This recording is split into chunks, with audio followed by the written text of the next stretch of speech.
Okay, tonight we are honored to have as another second speaker, Professor Karl is a political scientist at the University of Texas at Dallas. He teaches political and economics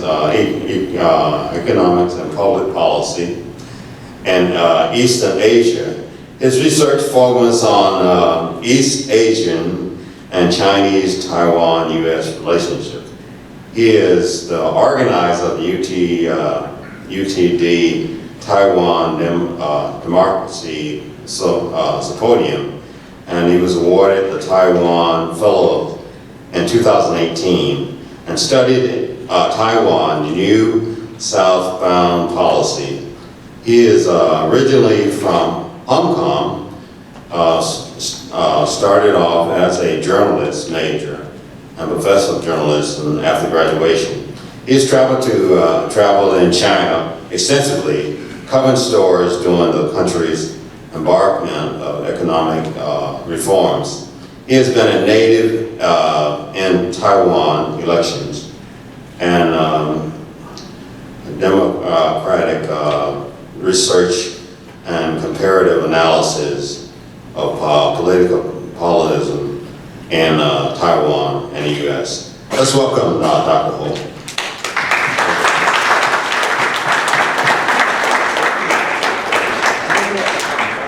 Yes. Oh, yeah. That's it. Thank you very much.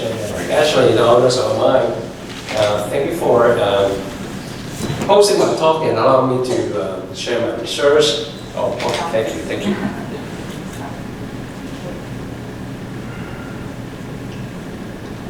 All right. Don't worry about it.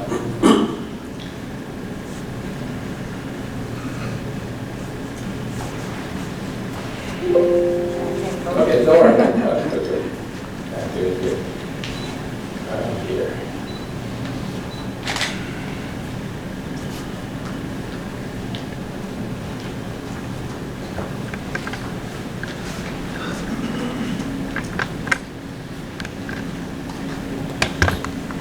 All right. This is really a great honor for me to share my findings for research about Hong Kong, Taiwan, China, and particularly U.S. I'm an American citizen, and I came from Hong Kong in 1990, and that was back then as a British Hong Kong. So I was brought up in British education, and then I was trained as a journalist, and I have a chance to become a professional journalist for a paper called Hong Kong Standard, and I wrote for this paper and covering the legislative issues, and then I also traveled to China. I love traveling to different places in China, seeing many different Chinese people, and then one thing that changed my mind when I see the reality of the open reform in 1987, and then that is the time that I decided I think I should move on to get more education myself, and so I made a decision to come to the U.S. to study political science. And on one trip that I traveled to China for 40 days, and I backpacked and went to the remote areas, went to Beijing, went to Chengdu, and went to places maybe I have not heard of to you, and but I met with the people there. I love the people there, until I believe that China's reform is coming to an impasse, and because they cannot accept the political reform. Then I saw in my bare eyes and how the protesters, a lot of them students, were greeted with violence, rejection, and eventually their wishful thinking got dashed by the really brutal, bloody crackdown in Beijing. So all over these years, I think I was in a really privileged and position because I was in China. My parents were from China. I was brought up in Hong Kong, British Hong Kong. Then I came to US for education. I owe everything to this nation because if it's not for education, I would not be like today's me. Then I get to teach a subject I really love, and that I have a dream to drive my research, my effort in teaching Chinese politics, teaching Taiwan and Hong Kong democratization, because I really want the people in these places can enjoy what we are experiencing here. I am so compelled to change the topic and use these strong words for this talk, and I believe that this is the moment that we need to face the reality. We are in a clear and present danger, and particularly when you look at Hong Kong, Taiwan, and in the topic of US national security. Quickly, I will talk about what I want to organize this talk about, and so why Taiwan, Hong Kong matter to US national security. Then I want to talk about what is at stake. I am looking at this from my American scholar point of view. So you may see me as a Chinese descendant and see me as a Hong Konger, but I wrote this because I'm an American researcher. Then I want to talk about, for my fellow Americans, what is at stake. Then I will talk about clear danger that is happening in Hong Kong and what is the present danger to Taiwan. Then I want to talk about the US policies, current policies that can put our national security at risk. And 3 A's: ambiguity, agenda setting power, and appeasement. Then I will talk about different scenarios. All right, now, I think I will skip this slide and go directly to some clip. And I don't know whether this will have sound, but I want to give you an image, quite vivid, because today, April 14 is named National Security Day in Hong Kong. I don't know how coincidental it is, but this is sadly coincidental to the Hong Kong students. And let me see if I can show you some footage, and may not be the sound, just don't worry, they do not have the video available, but I want to show you some pictures. So this is a picture that the children, the school children, were forced to stand in front of the Chinese flag, and then they have to march the Chinese ways now.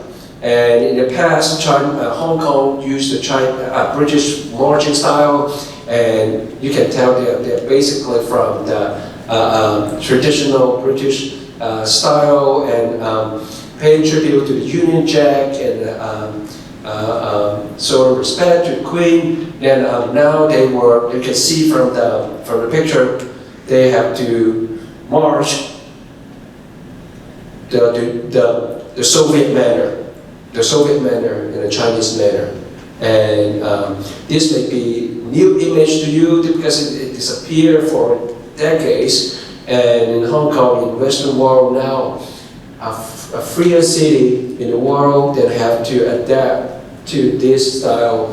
And that really reminded me of something happened like in the 1930s, 1940s. How these policemen have to march the Soviet way, the older German way, that's actually. Now, and so look at these children, and I don't know how much a celebrating mode they have. Are they really excited, exhilarated, or seeing their or starting this first National Security Day because of the imposition of this national security law in Hong Kong. And I saw this little guy with the glasses on, whether he's meditating or he's really thinking about his future. And I have strong feelings about his children. And now, side note, in Hong Kong identity, and the red line is to show how much Hong Kong people will identify themselves as Chinese. So you can see the early days, and this is, I should have printed up in a bigger font. 1997 is still a rise, and then come up and down, and still a constant rise until 2008. 2008, still see the peak here. There, this is the peak when the Hong Kong people really celebrate their Chinese identity. And you remember what happened in 2008, there was Olympic Games. So the Hong Kong people were really up-spirited, and they were at home watching the game and seeing medals and a building, a number, and now from that point onward, and less Hong Kong people call themselves Chinese. And you can see the yellow line here is the Hong Kong identity going up. So I can see this little young children made to salute to the Chinese flag. He had to call himself a Chinese openly. Maybe until he can meet his friends in private, whether he call himself a Hong Konger. Okay, now this is Hong Kong, this is Chinese identity. Now, maybe I should talk about US, what is at stake to us, what is our national interest in Hong Kong, why it matters to us. Number one, 7 million population, and among them, 85,000 Americans. So it could have most Americans, one of the areas that has most Americans in that Asia-Pacific area, except our military bases. And in Taiwan, it should be about 10,000. In Japan, I don't know, but it will not be about this number, 85,000 Americans in Hong Kong. And 1,300 firms, American firms. And it is the single largest US trading partner for trade service. So we really get a lot to export to Hong Kong. And most importantly, this is the entry port for US firm to ship things to China. They stop by Hong Kong. The important thing is Hong Kong is still protected by a few things that is at the heart of the US interest. Number one, it has a currency system that is intimately tied to the American dollars. And it is called the PEG system. And it's one of the few countries, or first countries, to peg its own currency to US dollars. That means it's not a fixed rate, but close to a fixed rate, 61.8 Hong Kong dollars. And there are rules for floating, but that is basically tied to US dollars. And some numbers you may not have read in the US media. Hong Kong is one of the countries or places holding highest foreign currencies in US dollars. The number one is China, 3 trillion, about 3 trillion, 1.4 trillion. Number two is Japan, but a small place called Hong Kong holding this place of number 7. But if you look at the foreign reserve by people per capita, it's the highest in the world. And you can have 1 trillion in Hong Kong. And looking at more data, and Hong Kong government is counting on US dollars to really fund its operation, about 200 billions. And Hong Kong people trust US dollars. And I think we count savings could be triple this number. And with the foundations Hong Kong government has, and also the Hong Kong people saving, Now more and more Hong Kong people are moving their assets or properties to US dollars now through some banks in Hong Kong, and because they're not in full trust in Hong Kong dollars anymore, and not to mention the Chinese currency called renminbi. Now, the stock market capitalization is huge. It's so big that I was shocked. It's at 6 trillion. 6 trillion, and it could fund U.S. expenditure for almost half a year, and then pay for all expenses for American government for 6 months. And so why it is important to us?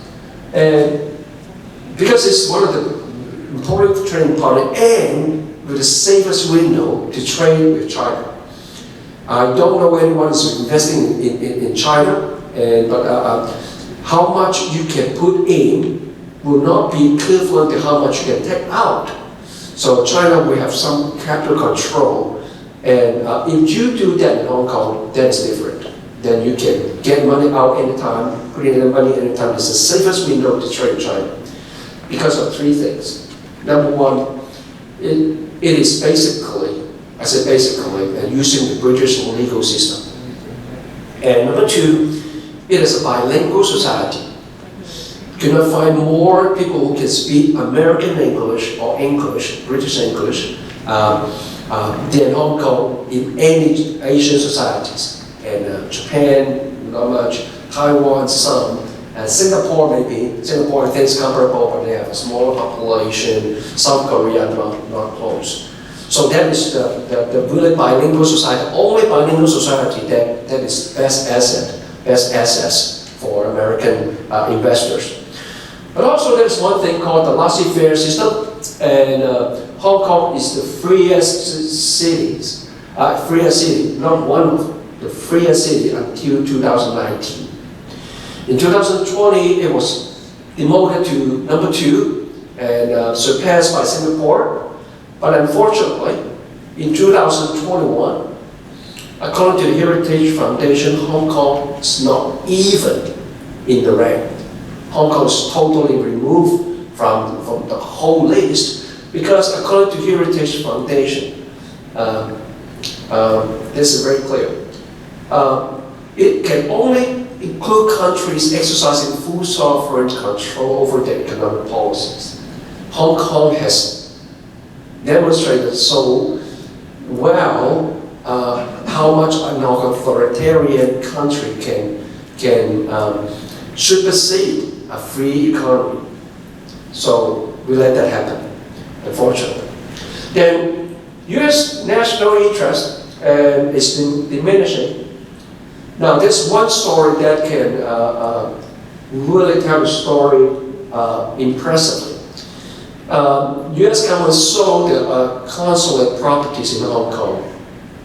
Our government bought in about 1940s and 50s at about 33 million. Then we sold it at 330 million in February.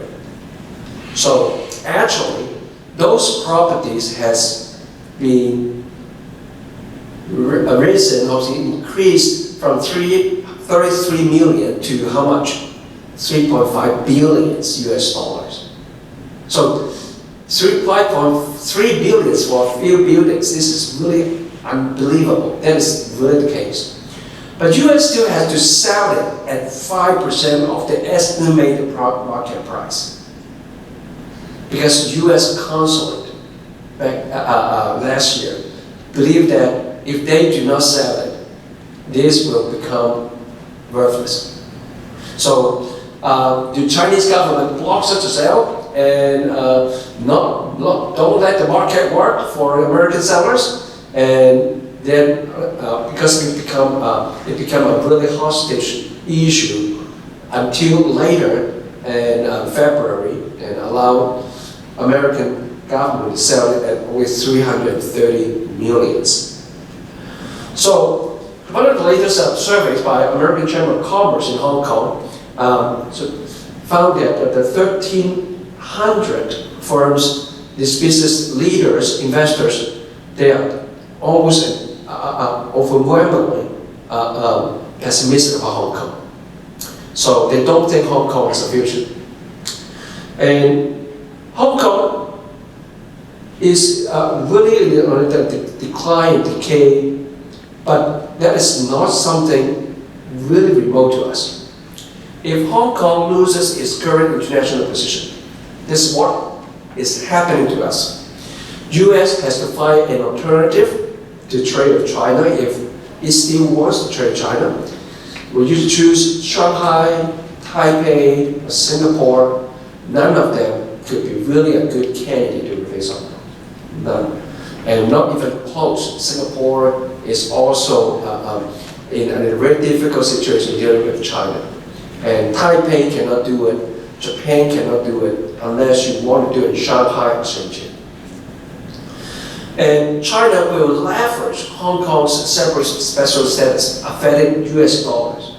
So indeed, this is something China is doing now. Don't forget, China has two currencies. One is its own renminbi, the other one is Hong Kong dollar, which is basically pegged to US dollars. So what it can do is to sell properties or assets to products and get Hong Kong dollars, American dollars, but you can buy it in renminbi. So that presents a really big hole for US investors or international investors. Imagine that. That hole could be as big as 6 trillion US dollars. This is nothing like some changes, like a few millions. This is really a big hole unless we really pay attention to it. This 6 trillion is not stopping there. It could be more. That today 6 trillion, tomorrow will be 8 trillions if more and more people go into the Hong Kong stock market.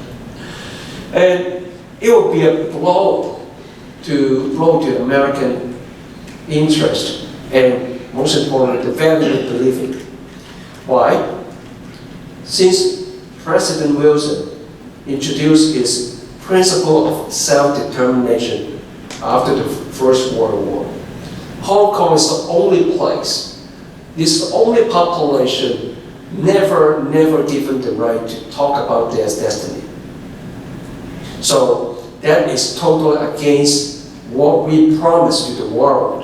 And every country benefit from Woodrow Wilson's principle of self-determination, but only Hong Kong people was left behind.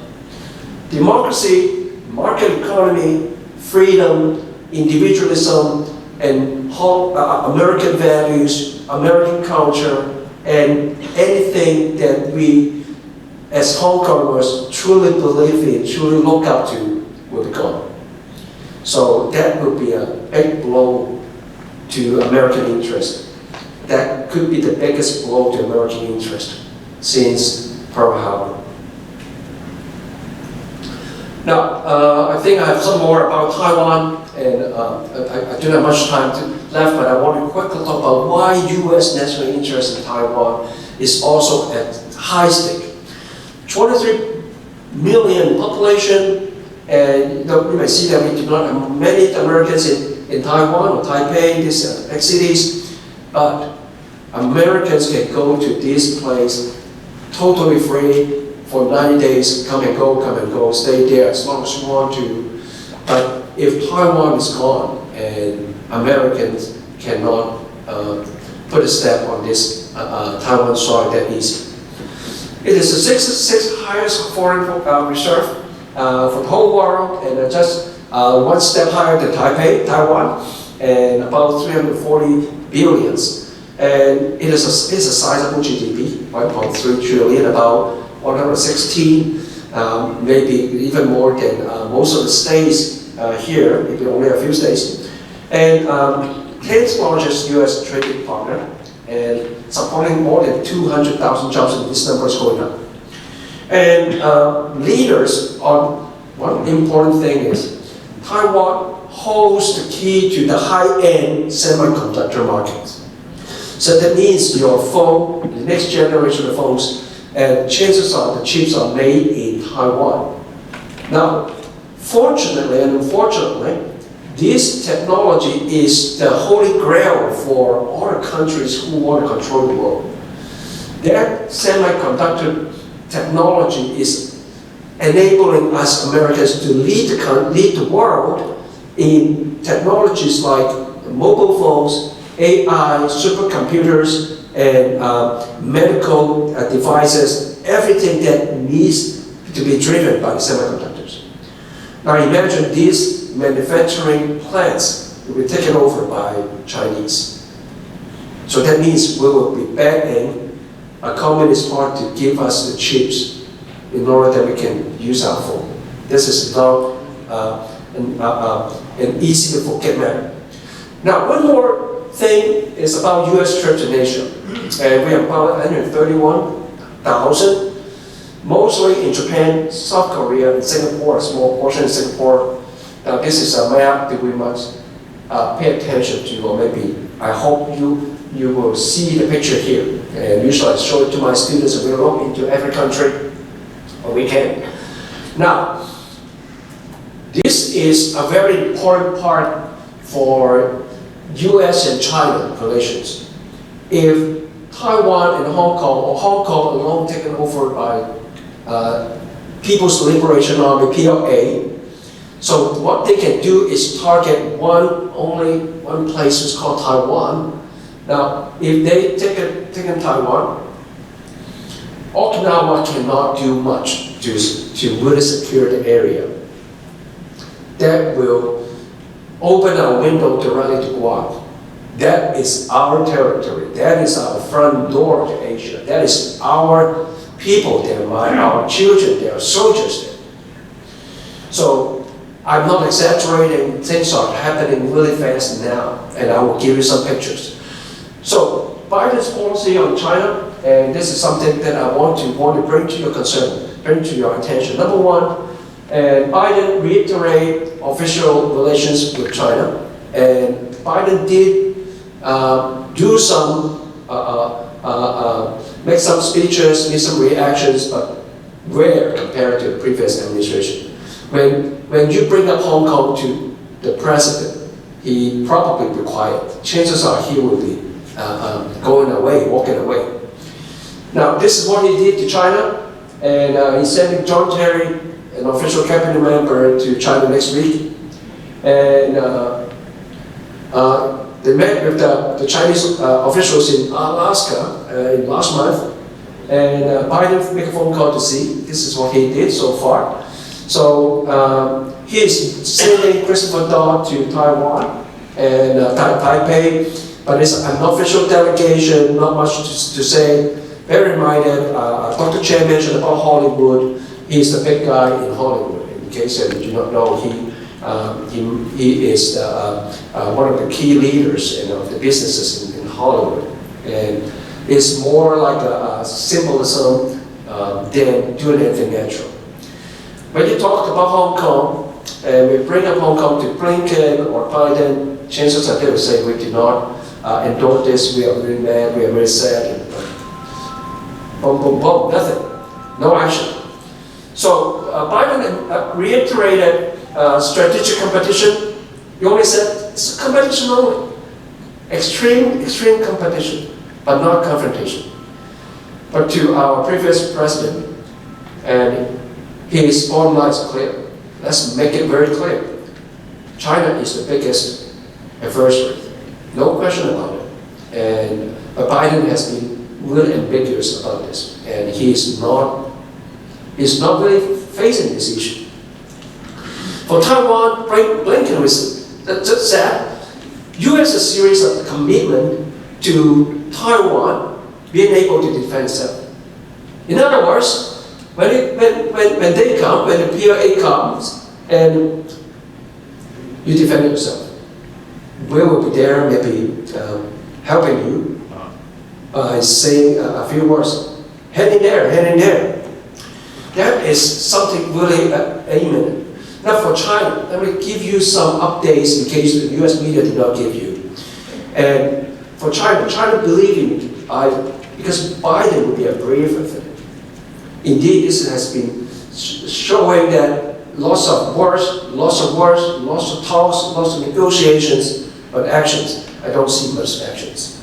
Global Times in China endorsed semi-official media, said there's an opportunity to break through, rebuilding trust and cooperation, talk, dialogue, and mutually beneficial to each other. The personal advisor to Xi Jinping, the president, suggests that relations may still be worse, but still not as quickly. And containment of China could be expected, but that's it. And there will be more sanctions on Hong Kong. Xinjiang officials unlikely. And then look at the tech companies. And maybe Rafi can know better than I do. What is Huawei now? And now in Canada, Huawei saying that this CFO could be free soon. Huawei ban could be lifted soon, and more TikTok and WeChat sanctions. Now I know the time is running out, but I will do something quite, what is called clear attention. There will be over 200,000 people are thinking or moving already to other places, UK and Canada. And Hong Kong is losing more friends, losing the financial center, losing the FDIs especially. Look, now the dissidents, or the formerly called pan-democrats, or the opposition leaders, they are disenfranchised, they cannot run, they cannot be nominated, they cannot vote because they are in jail. Now under national security law, more and more running out, more and more arrested, more and more disappearance, more and more people falling from the high rises, more floating bodies in the seaside, thousands arrested or imprisoned, and more opposition leaders will be in jail, and rest they are banned from departure. I'm sorry about the part. And some appeals passed mostly from the Trump administration, and but I want to say a few things about Taiwan. And Taiwan is facing PLA Air Force threat every day. I think you may not know that. The fighter jets are flying over Taiwan every day, not every month. Now, this is really underreported in the US. Now, this is the technologies are there. Now, they use our weapons. What if they are fallen? That means our weapon, our technology will fall in the hands of these competitors, quote unquote. Now, I showed you the really important geopolitical position of Taiwan. And now, PLA just a few days ago fly a formation of 25 warplanes, fighter jets, into the air defense zone in Taiwan. So that means they're picking a fight. They're picking a fight maybe while I'm talking now. So PLA's response, get used to it. This is literal translation of the PLA response. They want to take over the US air control in that area, the Taiwan air traffic zone. That means they can take over Taiwan in time. This is their planes, and I have some more pictures to show. Now this is one more picture to show. So this is the actual data. This is the actual encounter of face-to-face with two US and China PLA vessels. They are that close, maybe just 100 meters close. And the Chinese fighter pilot said, Taiwan, all ours. This is nothing more than picking a fight here. Now, let me wrap up. There are three things we must avoid. This is all the ambiguity. If we slow to respond, China media will take lead and take for granted US will not act. If US is not clear and without action, China will push the envelope. The triangular equilibrium, China, US, and Taiwan, those days are gone because Hong Kong is gone. Taiwan is much more important. Taiwan will not accept the Chinese proposal one country system. And the balance power is structurally different. Now, and number two, as Senator said, we are basically accepting what China proposes. Let's not talk about Xinjiang, let's not talk about Taiwan, let's talk about Hong Kong, just talk about climate change. the reciprocal territory. So Xi and his followers are using this to convince the Chinese population China is in control now. And Alaska meeting is to Chinese. This meeting is to show the Chinese population now Chinese leaders can take a position to tower over the U.S. diplomats and give them a lecture.